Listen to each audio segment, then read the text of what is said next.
அன்பு நண்பர்கள் அனைவருக்கும் வணக்கம். வாழ்க வையகம், வாழ்க வளமுடன். எல்லா புகழும் ஆண்டாளுக்கே, நரசிம்மன் திருவடிகளே சரணம். ஸ்ரீமத்திய விஷ்ணு சித்தாரிய மனோநந்தன ஏதுவே நந்தநந்தன சுந்தரி கோதாய நித்தியமங்கலம். தென்னாட்டுடைய சிவனை போற்றி, எந்நாட்டுக்கும் இறைவா போற்றி. இந்த நிகழ்ச்சியில் வாஸ்து பற்றி நான் பேச போகிறதில்ல. மேபி நான் ஒரு 16 மணி நேரம் சமீபத்தில் தான் ஐஸ்வர்யா மகாலில் பேசினேன். காலையில் 8 மணிலேருந்து இரவு 1 மணி வரைக்கும். அதுக்கப்புறம் இன்னும் ஷார்ட் டைமில் இங்கே பேச வாய்ப்பு கொடுத்த நம்மளுடைய அசோசியேஷனுக்கு என்னுடைய மனமார்ந்த நன்றி. சின்ன விஷயம்தான் பேச போகிறேன். கை கட்டக்கூடாது. சிலர் ஆரம்பத்துலேருந்தே கை கட்டிகிட்டு இருக்கீங்க. அது சைக்காலஜிக்கலாக என்ன அர்த்தம்னா, நீ என்ன வேணால் பேசிக்கோ ஐயா, என்ன வேணால் பேசிக்க, நான் இப்படி தான் இருப்பேன். அது மிகப்பெரிய தவறு. அதே போல் கால் ஆட்டக்கூடாது. அது உங்களுடைய எனர்ஜியை வேஸ்ட் பண்ணக்கூடிய விஷயம். அது மாதிரி ஃபோன் யூஸ் பண்ணாதீங்க. பிடிச்ச ஊர் அப்படின்னு சொல்லும்போது, இந்த ஊரில் இந்த ஹோட்டல் மாதிரி என்னோடய அனுபவத்தில் சொல்கிறேன், சர்வீஸ் வேறு எந்த ஹோட்டல்லையும் கிடைக்காது. இந்த நலா ஹோட்டல் சர்வீஸ் மாதிரி தமிழ்நாட்டில் ஐ கேன் வவுச் யூ, ஒரு ஹோட்டலில் கூட சர்வீஸ் கிடைக்காது. நம்பர் 2, இங்கே இருக்கக்கூடிய ரமணா நெய், இந்த ரமணா நெய் தானே சொல்லுது, அதை போல் ஒரு நெய் நீங்கள் எங்கேயுமே வாங்க முடியாது. அவர் என் ஜாதிலாம் கிடையாது, நான் அவரை ப்ரொமோட் பண்ணி ஒன்றும் ஆகிறதில்ல. 3வது அவங்ககிட்ட இருக்க பால்கோவா, நெய்யில் பண்ணக்கூடிய பால்கோவா தமிழ்நாட்டில் இங்கே மட்டும்தான். அவங்க ஒரு போட்டால் ½ அன் ஹவரில் காலியாகிடும். எத்தனை பேர் நாமக்கல்லில் தெரியும்னு எனக்கு தெரியாது. அதே போல் ராசிபுரம் லக்ஷ்மி மைசூர் பாக்கு. உழைப்பின் உச்சம் அப்படின்னு சொன்னால், ஒரு பெண்மணி ஒரு விதவையானதுக்கப்புறம் ஒரு மெஸ் நடத்துகிறாங்க, கவிதா மெஸ். இன்றைக்கி மத்தியான சாப்பாடு இன்றைக்கும் சாப்பிட்டா கவிதா மெஸ் தான் சாப்பிட்ருப்பேன். எத்தனை பேர் கவிதா மெஸ் சாப்பிட்ருப்பீங்கன்னு தெரியாது. அந்த அம்மா மாதிரி ஒரு உச்சரிப்பு தமிழ்நாட்டில் வேறு எந்த மெஸ்லையுமே கிடைக்காது. நிறைய விஷயங்கள் இந்த ஊரை பற்றி நம்ம சொல்லலாம். நாமக்கல் அனுமன், இந்த மலையே சால கிராமம், நான் இந்த மலையே சால கிராமம், ஆஞ்சநேயர் எப்போதுமே நரசிம்மரோட காலை பார்த்துருப்பாருன்றதுக்காக ஒரு பெரிய மாநாடு பண்ணேன் 2018. 45,000 பேர் வந்திருந்தாங்க பொம்மைக்குட்டை மேடையில். அதுக்கு காரணமே இந்த ஆஞ்சநேயர் தான். இது ஒரு சிறப்பான ஊர். என்னை பொறுத்த வரைக்கும் இப்போ சதீஷ் சார் சொல்லிட்டு இருந்தார் ஒரு விஷயம். என்ன சொன்னார்னா, சொக்கலிங்கம் என் ஆஃபீஸ்க்கு வந்தால் செருப்பு போட்டு வாங்கன்னு சொல்லிட்டு. நான் இன்றைக்கி ஃபார்வர்ட் கம்யூனிட்டி பை பிறப்பால் நான் பார்த்துருக்கேன் சமுதாய அடக்குமுறைகள், ஒடுக்குமுறைகளை.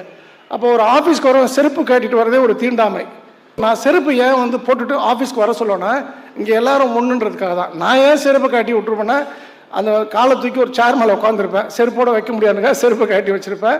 ஸோ அதுதான் சார், எல்லாத்துக்கும் அது பொருந்தும். இன்னொரு விஷயம் சதீஷ் சார் சொன்னார் உங்கள் எம்எல்ஏ பற்றி. எனக்கு 2000 அரசியல்வாதிகள் தமிழ்நாட்டில் பழக்கம் உண்டு. திமுக, அதிமுக, காங்கிரஸ், பிஜேபி, திருமாவளவன், ஐயா அன்புமணி ராமதாஸ், ஜி.கே. வாசன், இப்படி அடுக்கிக் கொண்டே போகலாம். மிக மிக மிக எனக்கு கேபி பாஸ்கரும் நல்ல நண்பர். அவர் எம்எல்ஏ இல்லைன்றதுக்காக அவரை நான் குறைச்சிலாம் சொல்ல மாட்டேன். நான் பார்த்த வரைக்கும் ராமலிங்கம் ஒரு 3 ஃபைனஸ்ட்டு ஷார்ப்பான எம்எல்ஏக்கள் அப்படின்னு தமிழ்நாட்டில் சொன்னால் உங்கள் ஊர் எம்எல்ஏக்கு அந்த புகழ் போகும். நான் அவரை புகழ்ந்து எனக்கு ஒன்றும் ஆகப்படுறதில்ல. ஸோ அவர் இந்த விழாவுக்கு வருவதற்கு எனக்கும் மகிழ்ச்சி. ஒரு சிவில் இன்ஜினியர்ன்றனால நான் ஒரு சின்ன விஷயம் சொல்கிறேன். ஒரு மனிதனுடைய கனவுனா என்னவாக இருக்க முடியும்? ரொட்டி, கப்படா, கர்ன்னு சொல்லுவாங்க இந்தியில். ஒரு வீடு, இப்போ கொங்கு மண்டலம்னா பெரிய வீடு, பெரிய கார், பெரிய திருமணம், அவ்வளோதான் பெரிய காரியம். இதான் அவங்க இறந்து போனதை கூட பெரியதாக சொல்லுவாங்க இவங்க வாழ்க்கை முறை. அப்போ மனிதனுடைய மிகப்பெரிய கனவுக்கு அடிப்படை எந்த விஷயம் நடக்கும்னா கூட வீடு தான். அந்த வீடுன்ற கனவை நனவாக்கக்கூடிய வல்லமை கொண்டவர்கள் இங்கே இருக்கக்கூடிய இன்ஜினியர்ஸ். இது சாதாரண விஷயம் இல்லை ஒரு வீடு என்பது. இப்போ நான் கூட வீடு கட்டுறேன். நான் எனக்கும் தமிழ்நாட்டில் ஒரு 1000 இன்ஜினியர்ஸ் தெரியும். நான் இளமுருகன் சாரை தான் வச்சு கட்டுறேன். இங்கே இருக்கக்கூடிய கொத்தனார் தான் எங்கள் ஊரில் குற்றாலத்தில் ஒரு பெரிய வீடு கட்டிகிட்டு இருக்கோம். இங்கே இருக்கக்கூடிய ஆள் தான் கூப்பிட்டு போயிருக்கேன். நான் இளமுருகன் சாரை 10 வருஷம் முன்னாடி பார்த்தப்பவே, வீடு கட்டினா நீங்கள் தான் எனக்கு கட்டணும். எனக்கு சொத்து இருக்கலாம், நிறைய இருக்கலாம். வீடு எனக்கு நான் பார்த்து கட்டக்கூடிய ஒரு வீடு இங்கே இருக்கக்கூடிய நாமக்கல் இன்ஜினியரிங் மக்களால் தான் நிறைவேறுகின்றது. அப்போ வீடு 50% ஒரு மனிதனுக்கு சந்தோஷத்தை கொடுக்கக்கூடியது.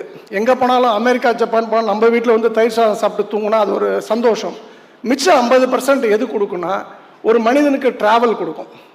அந்த ட்ராவல் அப்படின்னு சொன்னால், ரோடு சரியில்லைன்னா அந்த ட்ராவல் சந்தோஷமாக இருக்காது. அப்போ நல்ல ட்ராவலை கொடுக்கறது நல்ல ரோடுகள் தான். அந்த ரோடுலேயும் சிவில் இன்ஜினியரோட பங்கு தான் இன்றியமையாது. நம்ம தண்ணி குடிக்கிறோமா, அதுக்கும் சிவில் இன்ஜினியரோட பங்கு தான் இன்றியமையாது. அப்போ ஒரு மகிழ்ச்சியான வாழ்க்கை அப்படின்னு சொன்னாலே சிவில் இன்ஜினியர் இல்லாமல் வேறு யாராலுமே கொடுக்க முடியாது. இப்போ நான் படித்தது பிஇ மெக்கானிக்கல். அப்போ நான் இதை இவங்களை முகஸ்துதிக்காகலாம் நான் சொல்ல, சிவில் இன்ஜினியர் உயர்த்தி எனக்கு வருத்தம், அன்றைக்கி எனக்கு யாரும் கைட் பண்ணல. சொக்கலிங்கம் இதை படி அதை படின்னு சொல்லலை. நான் மெக்கானிக்கல் எடுத்தேன், படித்தேன், ஏதோ பிட் அடித்தோம், பாஸ் பண்ணோம், லைஃப்பில் அடுத்த கட்டம் வந்தாச்சு. ஆனால் என் பொண்ணை சிவில் தான் படிக்கணும்னு சொல்லி பிஇ சிவில் முடித்து இப்போ எம்இ என்வைரன்மெண்டல் முடிச்சிருக்காங்க. அட்லீஸ்ட் எனக்கு என்னுடைய நிறைவேறாத ஆசையை என் பொண்ணு நிறைவேற்றிருக்காங்க. அந்த வகையில் சிவில் இன்ஜினியரை பார்த்து ஒரு சின்ன பொறாமை எனக்கு எப்போதுமே இருக்கும். அண்டு இங்கே இருக்கக்கூடிய பொதுமக்களுக்கு நான் சொல்லக்கூடிய விஷயம் என்ன, நம் கனவை, நம்முடைய மகிழ்ச்சியான வாழ்க்கையை கொடுக்கக்கூடிய இந்த இன்ஜினியர்ஸ்க்கு நிறைய இடங்களில் அந்த ஃபைனல் பில்லை கரெக்டாக கொடுக்கறதில்ல, ஏமாற்றிடுறோம். அது தவறு. நீங்கள் ஒரு ஒரு ஒரு 3 லட்சமோ 2 லட்சமோ பிடிச்சோன்னா அதுதான் அவங்களுடைய லாபமாக ப்ராஃபிட்டாக இருக்கும். அந்த பணத்தை நீங்கள் ஏமாற்றிடலாம். அவங்க எது அசோசியேஷன் சண்டை கிண்டை போட்டு போலீஸ் ஸ்டேஷன்லாம் போயிட்டு நீங்கள் ஜெயிச்சிடலாம், 3 லட்ச ரூபா கொடுக்காம 2 லட்ச ரூபா கொடுக்காம. ஆனால் அந்த வீட்டில் நம்மளால் நிம்மதியான வாழ்க்கை வாழ முடியாது. ஸோ தயவுசெய்து இன்ஜினியர்ஸை ஏமாற்றாதீங்க. இன்ஃபேக்ட் 2வது விஷயம் நான் சொல்கிறேன், நம்ம வந்து எல்லாமே பிளாக் அண்ட் ஒயிட்டில் டாக்குமெண்ட் பண்ணியிருப்போம். வீடு இப்படி தான் கட்டணும், இதுதான் ரேட்டு இதுதான் ரேட்டுன்னு சொல்லிட்டு. அந்த வேலை செய்கிறான் பார்த்தீங்களா அந்த கொத்தனார், அவனுக்கு ஒரு வாய் சோறு போட்டால் என்ன ஆக போகுது? இப்போ நான் இப்போ எனக்கு வீடு கட்டுறாங்கன்னா என் ஸ்கோப்பில் கிடையாது. ஆனால் நான் என்னோடய கிளையண்ட் எல்லாத்துக்குமே சொல்லுவேன், வீடு கட்டக்கூடிய அந்த கொத்தனார் எலக்ட்ரிஷியன் எல்லாத்துக்கும் வயிறார சைவ சாப்பாடு போடுங்கன்னு சொல்லிட்டு நான் பண்ணுறேன். நீங்களும் பண்ணிங்கன்னா உங்கள் வீட்டில் உச்சக்கட்ட மகிழ்ச்சியோடு நீங்கள் வாழ முடியும். அண்டு இந்த மண்ணை பொறுத்த வரைக்கும் இந்த மண்ணை நாமக்கல்னு சொல்லலை, ஏதோ குறிப்பிட்ட ஜாதியை சொல்ல, இந்த இருக்கக்கூடிய ஜெனட்டிக்கலாக இருக்கக்கூடிய அறிவு இங்கே இருக்கக்கூடிய கொங்கு பெண்களுக்கு உண்டு. இப்போ எங்கள் ஊரில் போயிட்டு எங்கள் அம்மாவோட அம்மா ஆச்சின்னு சொல்லுவோம். ஆச்சி நான் கார் வாங்க போகிறேன் அப்படின்னு சொன்னால் எங்கள் அம்மாவோட அம்மா என்ன சொல்லுவாங்கன்னா, ஆக்சிடென்ட் ஆகிட போகுது, எதுக்கு காரு, பஸ்ஸில் போயிடலாமல், எதுக்கு வந்து கண் திருஷ்டி பட்டுன்னு சொல்லுவாங்க. இங்கே போய் நீங்கள் வந்து உங்கள் ஆத்தா கிட்ட போய், ஆத்தா நான் கார் வாங்க போகிறேன், எவ்வளோ சாமி விலை, 5 லட்ச ரூபா ஆத்தா. உங்கள் தாத்தா கிட்ட போய் நான் சொன்னேன்னு 5 லட்ச ரூபா கேட்டு பெரிய காராக வாங்கன்னு சொல்லுவாங்க. Think big. அமெரிக்கா எனக்கு ரிச்சாக இருக்குது, வல்லரசாக இருக்குது, அதுக்கு காரணமே திங்க் பிக்ன்ற ஒரு கான்செப்ட் தான். அந்த திங்க் பிக்குக்கு நிகழ்கால எதிர்காலம் கொங்கு மண் தான். நான் திரும்பவும் சொல்கிறேன், கொங்கு மண் சாதாரண மண் கிடையாது. இந்த மக்களோட நீங்கள் உறவாடியதை விட நான் உறவாடிய நேரமும் இந்த இடத்துல நடைபெறுகின்ற நேரமும் மிக மிக அதிகம். அந்த இருமாப்போட சொல்கிறேன், உங்களுடைய தாட், திங்க் பிக்ன்ற தாட் உங்களை அடுத்த கட்டம் நகர்த்தும். இப்போது வீட்டில் நிறைவாக வாழணும், நிம்மதியாக வாழணும். ஆண்களுக்கு என்ன அப்படின்னு சொன்னால், ஒய்ஃப் ஹாப்பினா தான் லைஃப் ஹாப்பி. ஒய்ஃப் ஹாப்பி இல்லைன்னா லைஃப் ஹாப்பி கிடையாது. தயவுசெய்து புரிஞ்சுங்க. மனைவியை மகிழ்ச்சியாக வைத்து கொள்ளுங்கள். நிறைய ட்ராவல் பண்ணுங்க. வருஷத்தில் 365 நாள் 300 நாள் உழைங்க. 40 நாள் கண்ணா முன்னான்னு சுற்றுங்க பொண்டாட்டி பிள்ளைங்களை கூட்டுட்டு. உங்கள் பொண்டாட்டியை 25 நாள் நீங்கள் வந்து கோயிலுக்கு போங்க. இப்போ நம்பால் வந்து அவனுக்கு டென்ஷனு, பில்லு வரல, பேமெண்ட் வரலன்னா டக்குன்னு பொண்டாட்டி புளி மூட்டை அடைக்கிற மாதிரி அடைச்சி ஒரு காரில் போட்டு ஏற்றி கோயிலாக சுற்றுறது. அவர் ஒரு 900 படிக்கட்டு ஏறி இப்போ என்னால் முடியலைங்க, பரவாயில்ல நம்ம பிரச்சனை தீரணும். கோவில் வந்து நான்லாம் வந்து இந்து சென்ட்ரிக்கில் பெரிய லீடர் இன்றைக்கி தமிழ்நாட்டில். எனக்கு ஒரு பிரச்சனைனா பிரைம் மினிஸ்டர் லெவலுக்கு அது எதிரொலிக்கும். இருந்தாலும் நான் சொல்கிறேன், கோவில் வந்து நம்பிக்கை அதிகமாக இருக்கட்டும், போகிறது அளவோடு இருக்கட்டும். உங்களுடைய பிரயாணங்கள் உங்கள் வாழ்க்கையை மாற்றும். ஆண்களுக்கு தயவுசெய்து உங்களுடைய குழந்தைகளை ஹாஸ்டலில் போடாதீங்க. உங்கள் ஃப்யூச்சரில் உங்கள் குழந்தைகளுடைய லைஃப் அது சீரழிக்கும். நான் இன்றைக்கி ஷேவ் பண்ணலன்னா நான் மொட்டை போடுறதுக்காக ஒரு வேண்டுதலுக்காக பழனிக்காக நான் மொட்டை போடல. ஆண்கள் டெய்லி ஷேவ் பண்ணுங்கள், அது எக்ஸ்கியூஸே கிடையாது. நம்பர் 2, பாக்கெட்டில் ஃபோன் வச்சுக்காதீங்க, ஹார்ட் அட்டாக் கன்ஃபார்ம்டாக வரும். எல்லாருமே பாக்கெட்டில் ஃபோன் வச்சுருக்கீங்க. நான் அது வந்து டெக்னிக்கலாக ப்ரூவ் பண்ணுவேன், கையை இழுத்து ப்ரூவ் பண்ணலாம். இதெல்லாம் ஒரு சைக்காலஜி டெக்னிக். பிளெயின் ஷர்ட்ஸ் வேர் பண்ணுங்கள், மியூசிக் நிறைய கேளுங்க, ஹெல்த்தை பார்த்துங்க. ட்ராவல் வித் ஃபேமிலி ரொம்ப முக்கியம். அண்டு மோர் மணி உங்களுக்கு வேணும்னா நிறைய செலவு பண்ணுங்கள். இப்போ நீங்கள் பொலிட்டிஷியன்ஸாக நான் பார்த்துருக்கேன்னா அவங்களுக்கு எப்படி பணம் வருது, எப்படி வருதுன்றது மேட்டர் இல்லை, அவங்க செலவு பண்ணுறதுனால பணம் வருது. when you spend more you will attract more. பிள்ளைகளுக்கு படிப்பு அவசியம். நீங்கள் திரும்ப திரும்ப டாக்டரு அதுதான் படிப்புன்னு நினச்சிடாதீங்க. பட் ஸ்மார்ட் ஒர்க் பண்ணுங்கள், ஹார்ட் ஒர்க் வந்து பண்ணாதீங்க. ஒரு இட்லிக்கு வந்து ஒரு கரண்டி மாவு தான், தோசைக்கும் ஒரு கரண்டி மாவு தான். ஐயாவுக்கு தெரியும், இட்லி 10 ரூபான்னா தோசை 50 ரூபா. நம்ம ஸ்மார்ட் ஒர்க்கை நோக்கி நகர்வோம். அண்டு நிறைய அன்னதானம் செய்யுங்கள். ஏன்னா நீங்கள் பண்ணக்கூடிய தொழிலில் வந்து மண், ஜல்லி, கல், கிரானைட்டு, க்ரஷர் எல்லா விஷயங்களும் வருது. அது இயற்கை வளங்களை இரும்பு முதற்கொண்டு நம்ம எடுக்கிறதுனால, அதை யூஸ் பண்ணுறதுனால சில பழிபாவங்கள் உண்டு. அதுக்கு அன்னதானம் தான் ஒரே விஷயம். நீங்கள் போய் கணக்கம்பட்டியில் போடலாம் விஷயம் கிடையாது. உங்கள்கிட்ட வேலை சாப்பிட்றனுக்கு சாப்பாடு போடுங்க. ஃபோன் யூசேஜ் வீட்டுக்கு போனோன்னா ஃபோனை சுவிட்ச் ஆஃப் பண்ணிவிடுங்க. ஏன்னா நம்ம வீட்டுக்கு போகிறன்ற பேரில் அங்கே போனதுக்கப்புறம் தான் எல்லா ஷார்ட்ஸு ரீல்ஸு வாட்ஸ்அப் ஸ்டேட்டஸ் பார்க்குறது வேணாம். கொஞ்சம் பொண்டாட்டியும் பாருங்கள். பிள்ளைகளுக்கு அந்த மாதிரி உங்களோட குழந்தைகளுக்கு நல்ல தமிழ் பேர் வைங்க. இப்போ என் பொண்ணு பேர் கற்பகம், என் பையன் பேர் சண்முகம். அது வந்து நான் சாமி பேர் வச்சுருக்கேன். இப்போ இங்கே பார்த்தீங்கன்னா ரித்திக், ரோஷன், குவா, பூவா, விவன், விவா எல்லா பேரும் வச்சுருப்பாங்க. கேட்டால் பண்டிட் ஒருத்தர் வச்சு கொடுத்தாருன்ட்டு.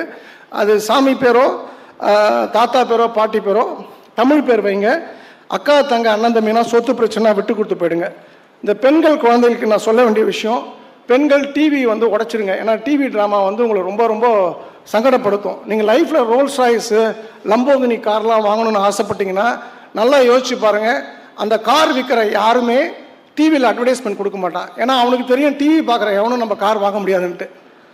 அப்போ நீங்கள் வந்து டிவி பார்த்தீங்கன்னா உங்களால் ரோல்ஸ் ராய்ஸ் வாங்க முடியாது.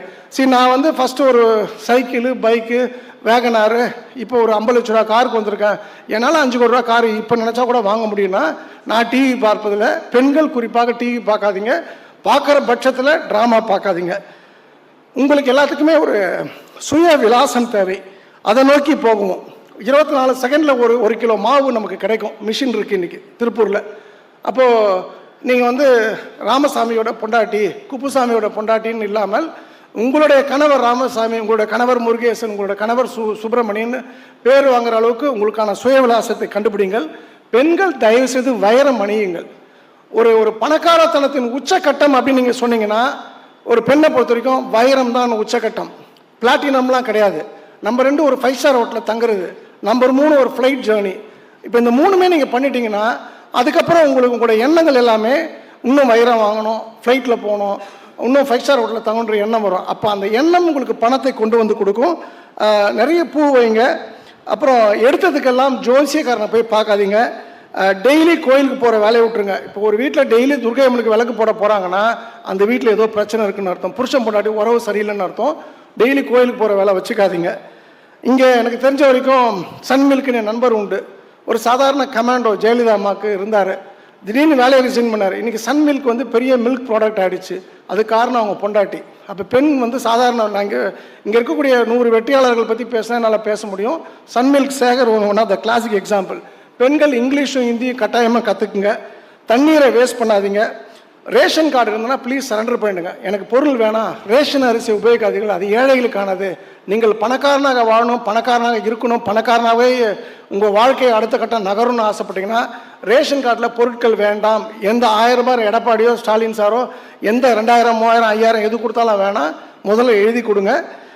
அந்த பொருட்களை வாங்கவே வாங்காதீர்கள். மாடுக்கு நான் வந்து அரிசி போடுறேன்றதுக்காகலாம் வாங்காதீங்க. தேவையில்லாத பொருட்களை வாங்காதீங்க. அப்போ வந்து தேவையில்லாத பொருட்களை வாங்கினீங்கன்னா ஒரு டைமில் தேவை இருக்கிற பொருட்களை விற்க நேரிடும். Don't waste time. ரிப்பீட்டடாக வேலைகள் பார்க்காதீங்க. அண்டு மோர் இம்பார்ட்டன்ட்லி, நன்றி, தானம், நிதானம், சமாதானம் ஒரு வார்த்தை உண்டு.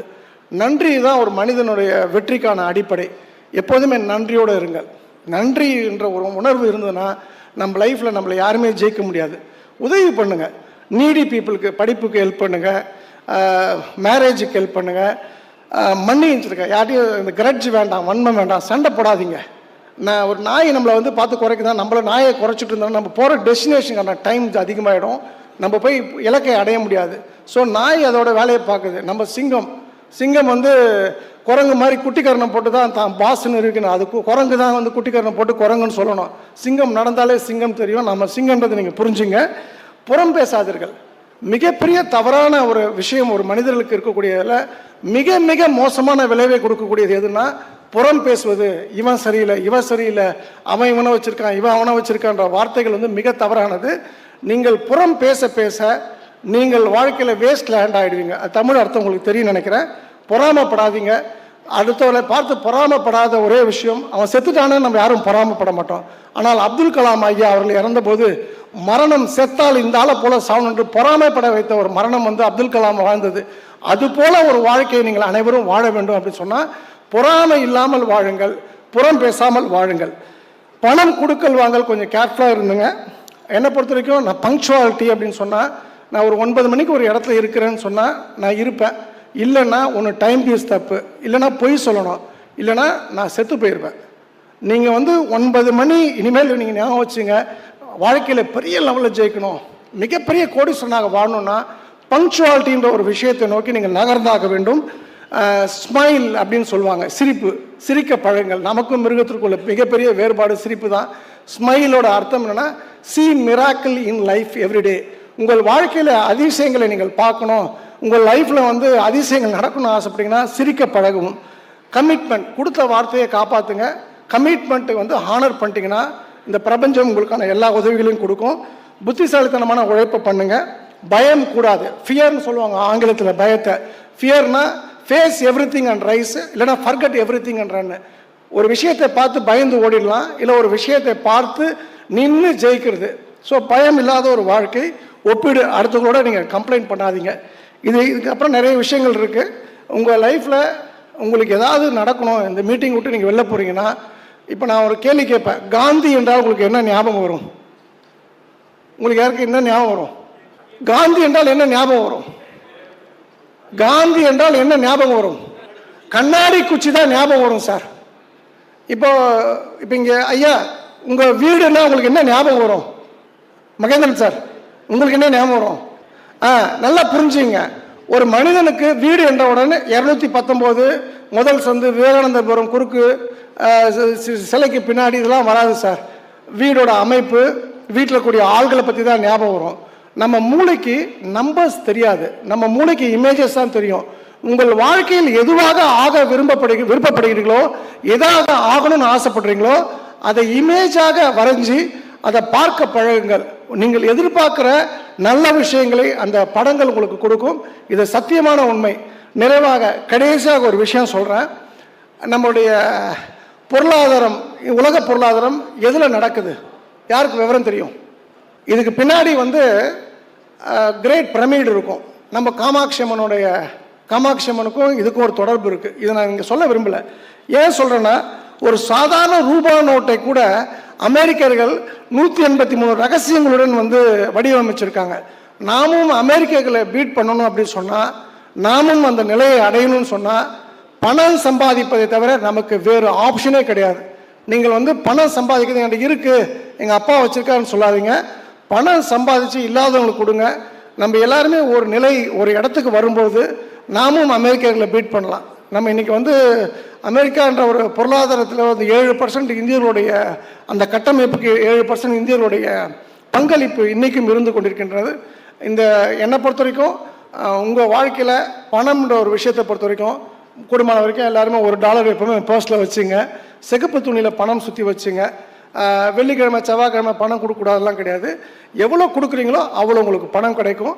இந்த அருமையான வாய்ப்பு கொடுத்த திருச்செந்தூர் பணிமுறைக்கும் என் தாய் ஆண்டாளுக்கு நரசிம்மருக்கும் அசோசியனுக்கு என் மனமார்ந்த நன்றி. ஆடி ஆடி அகம் கரைந்து இசை பாடி பாடி கண்ணீர் மல்கி எங்கும் நாடி நாடி நரசிங்காவென்று வாடி வாடும் இவ்வானதிலே எல்லா புகழும் ஆண்டாளுக்கே. நரசிம்மன் திருவடிகளே சரணம். நன்றி, வணக்கம். சர்வம் கிருஷ்ணா அர்ப்பணம்.